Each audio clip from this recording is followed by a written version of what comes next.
Привирањата во судскиот совет, измените на кривичниот законник и заглавената стратегија за реформа во правосудството се клучни за констатираниот ненапредок во правосудството и борбата со корупцијата.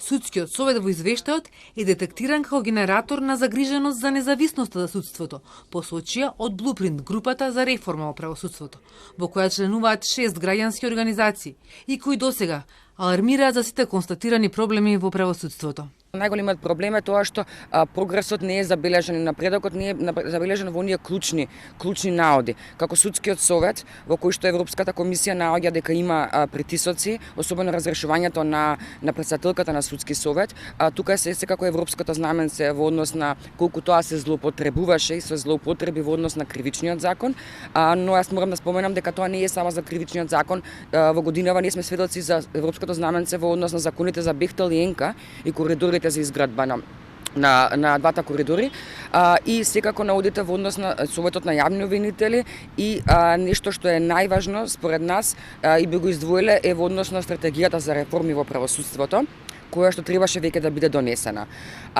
Како ќе се надмине? Ќе се надмине со реформски процеси и со реформски измени. Односно, нашите треба да бидат веќе препораките кои што се наведени треба да бидат да почнат да се спроведуваат од страна на институциите. Измените на кривичниот законник и нивното влијание врз високопрофилните предмети и пресудија на борбата со корупцијата.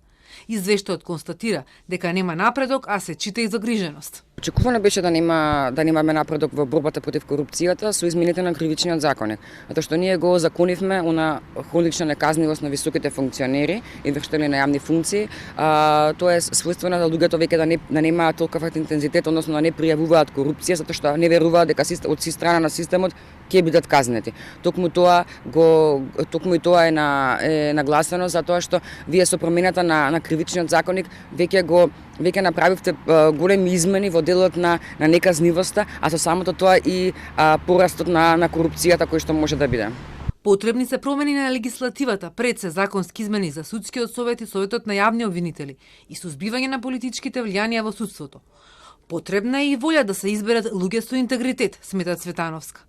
Blueprint групата е дел од работната група што ја формираше министерот за правда Кренар Лога за реформа на најкритикуваното судско тело, судскиот совет. Овој извештај на Европската комисија е еден од ретките каде е констатирано дека во делот на правосудството не е забележан прогрес, што од аспект на исполнување на критериумите од поглавјата 23 и 24 представува целосно руинирање на сите досегашни постигнувања и напредок, токму во овој сегмент, сметаат од Blueprint групата.